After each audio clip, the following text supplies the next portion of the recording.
What up? T-Bob here. And Jake as well. And look at you. You done stumbled upon little OTB Saints, where we bring you all the latest black and gold coverage. Who are the Saints going to draft? Who's going to be their quarterback? What does the salary cap look like? All that information and more. Hope you enjoy it. Like, subscribe. Trevor Penning. Sorry, we're going to talk about Trevor Penning. Okay, so here's the deal, Jake. Here's the deal.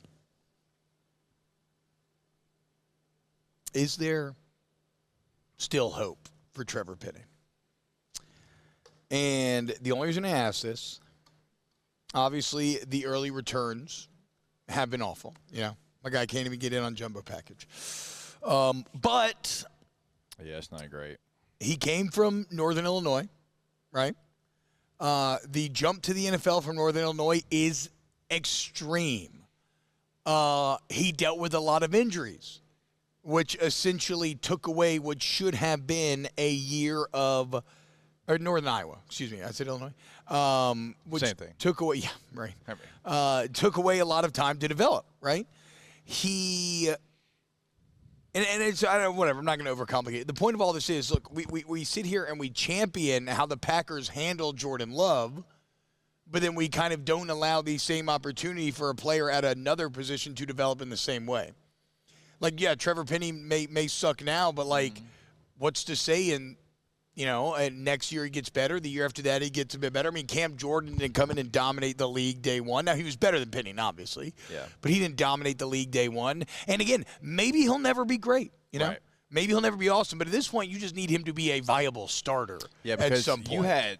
You had guys off the street playing before he did.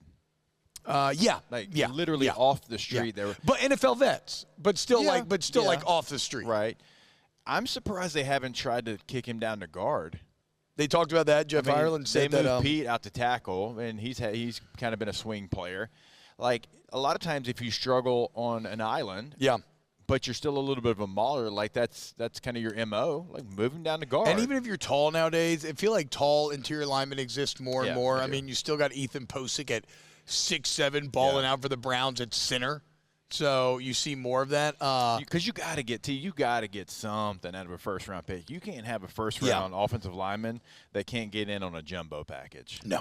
I mean, what are we doing here? Like, there's got to be some development in his game that you can get something out of him.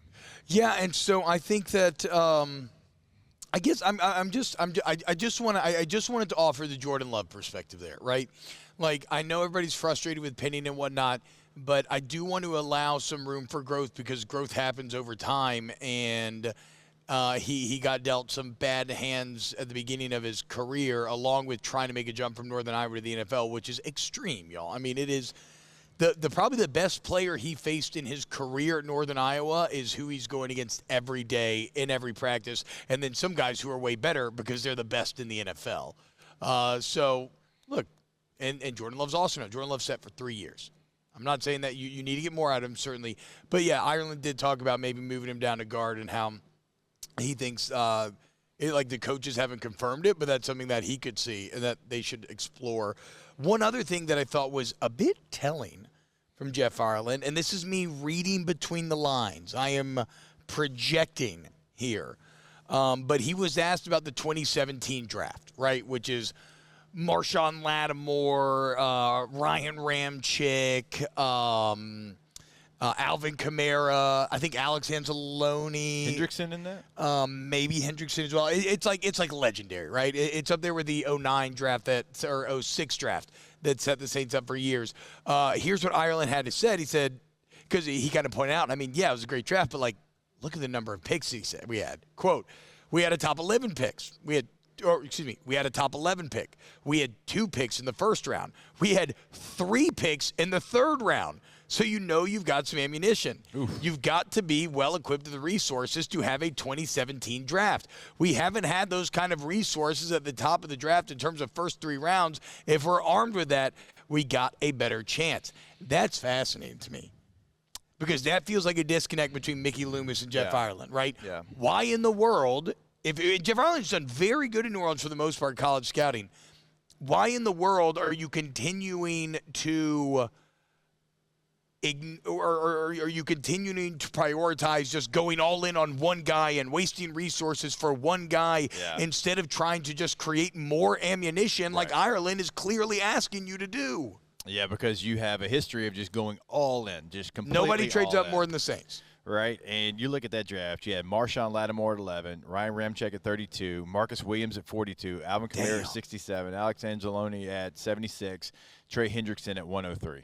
And again, and Anzalone, Kamara, and Hendrickson, 3 third-round picks. So you had 5 or 6. Is that 6? That's 6 picks in the first 3 rounds. So yes, still incredible. They hit on every single one of those. Yeah. But again, to Ireland's point, we had 6 picks in the top 3 rounds. Like, that's a great setup to have. And so it just becomes interesting then that it seems like lessons were not learned from that draft in terms of protecting those resources, trying to create more of those resources. Instead, you've kind of continued to disrespect it in a way and just be like, those picks don't really matter.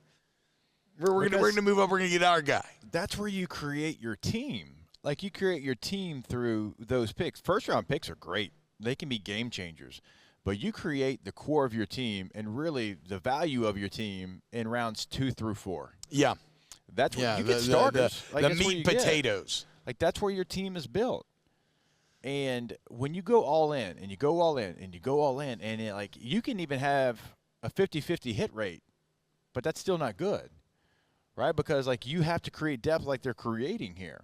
And certainly if it's not a quarterback. Like, you're trading up in drafts to take edge rushers from CUSA, Conference USA, It's crazy. Like, that's why how you get a little handcuffed is when you're making those moves and you're making them for the wrong positions and for the wrong guys. And it's always been odd to me because, like you said, there's a core disconnect, and maybe it stems from overconfidence. But if you're telling me that scouting is flawed in the way that hitting a baseball is, right? Hitting a baseball 3 out of 10 times, you're incredible.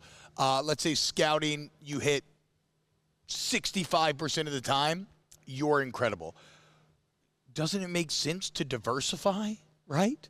This is like financial advice, right? Don't put all your eggs in one basket. Diversify the portfolio. Like, why are you continuing to go all in on your guys instead of